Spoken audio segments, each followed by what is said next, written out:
movie lovers, welcome back to the fictional side of the channel where I bring you the latest movie reviews, breakdowns and all things cinema.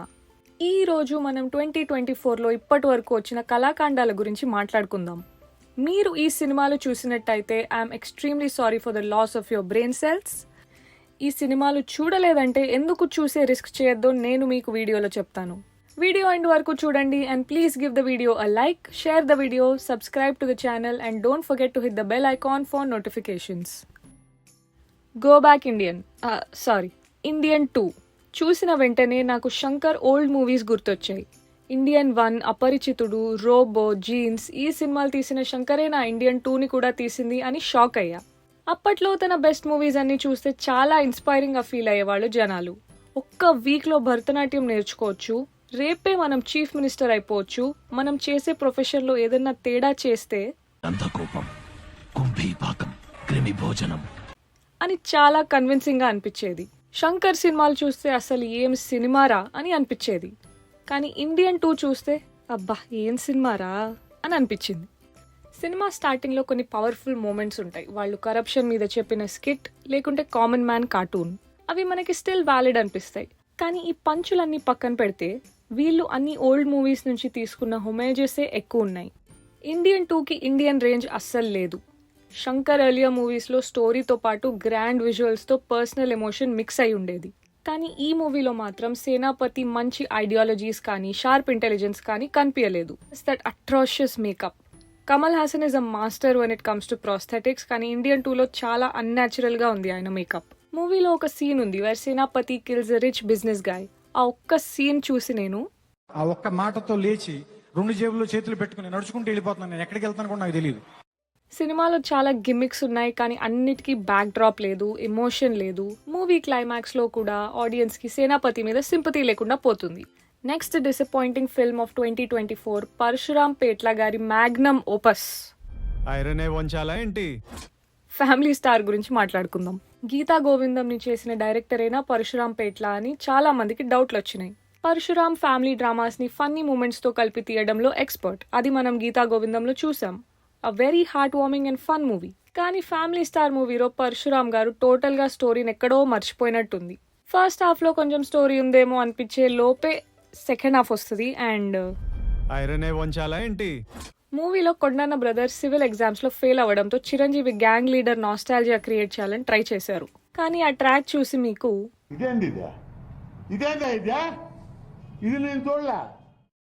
అనిపిస్తుంది. But first half లో story కాకుండా Vijay Devarakonda screen presence, Mrunal Thakur తో ఉండే love track ని మనం somehow tolerate చేస్తాం. కానీ interval bang మాత్రం ఒక ట్విస్ట్ ఇచ్చి వావ్ ఎక్కడికి వెళ్ళింది ఈ సినిమా అని అనిపిస్తుంది. And let's not even start with the run time. ఒక 2 hours 45 minutes లెంత్ లో గుడ్ కామెడీ లేదు, ఎమోషనల్ డెప్త్ లేదు, అసలు ఒక పరశురామ్ సినిమా చూసిన ఫీలింగే లేదు. మూవీ మొత్తంలో ఏదన్నా బాగుంది అంటే అది కళ్యాణి వచ్చా సాంగ్, అది కూడా మూవీ ఎండింగ్ లో పెట్టారు. స్టోరీ ఒక వేఫర్ థిన్ ప్లాట్ లాగా ఉంటుంది, జస్ట్ లైక్ దిస్. 2024లో ఇంకో అద్భుతం VCMC ఉర్ఫ్ బడే మియా ఛోటే మియా. గుండె లాంటి ఒక సినిమా తీసినోడు రంగదే బసంతి తీస్తాడా? మళ్ళీ గుండెనే తీస్తాడు. Akshay Kumar and tiger Shroff action, abs and attitude తో సినిమాని లాగించి ఒక బ్లాక్ బస్టర్ ని చేయడానికి ట్రై చేశారు. కానీ ఒక better plan, story, screen play, direction, cinematography, music ఇవన్నీ కూడా ఉంటే బాగుండేది. ఈ సినిమా చూసాక మీకు యాక్షన్ ప్యాక్డ్ సినిమా అంటే ఇదే కదా అని 0.1% కూడా అనిపించదు. ఇట్లా 100% అనిపిస్తుంది.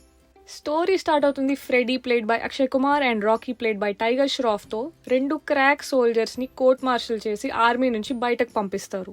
అసలు ఎందుకు కోర్ట్ మార్షల్ చేశారు అదొక గంట తర్వాత మనకు ఎక్స్ప్లెయిన్ చేస్తారు, ఏదో ఒక తప్పు జరిగిందని. కానీ మనం అది అర్థం చేసుకునే లోపే మన బ్రెయిన్ సెల్స్ సగం డ్యామేజ్ అయిపోయి ఉంటాయి. అక్షయ్ కుమార్ ఆయిల్ మైన్స్ లో వర్క్ చేస్తాడు. టైగర్ ష్రాఫ్ ఢిల్లీలో ఒక ట్రాప్డ్ పిల్లిని రెస్క్యూ చేస్తాడు. బేసిక్ గా అట్లుంటది సినిమా అంతా. పిల్లికి తలా తోక ఉందేమో కానీ మూవీకి అయితే అస్సలు లేదు. ఆర్టిఫిషియల్ ఇంటెలిజెన్స్ టెక్నాలజీని విలన్ యూస్ చేస్తాడు to make his brain washed soldiers fight. కానీ ఈ సినిమా స్క్రిప్ట్ నే చాట్ జీపీటీ యూస్ చేసి రాసినట్టుందని నేను అంటున్నాను. Villain played by Prithviraj Sukumaran కి ఒక రియల్ మోటివ్ లేదు. బుల్లెట్లు, బాంబులు, ట్యాంకులు, కార్లు, చాపర్లు ఉన్నాయి. అవి కాకుండా సినిమాలో కొంచెం సెన్స్ కూడా ఉంటే ఇంకా బాగుండేదని అనిపిస్తుంది మనకి. అక్షయ్ కుమార్ ఉన్న మూవీలో మనం కామెడీ ఎక్స్పెక్ట్ చేస్తాం, కానీ ఇక్కడ సినిమానే పెద్ద కామెడీ అని చెప్పొచ్చు. గుంటూరు కారం. ఈ సినిమాలో ప్లస్ అంటే మహేష్ బాబు ఒక్కడే. His screen presence, acting, comedy timing and never before ever after dance. వీటి కోసం ఈ సినిమాని ఓటీటీలో ఒకసారి చూడొచ్చు.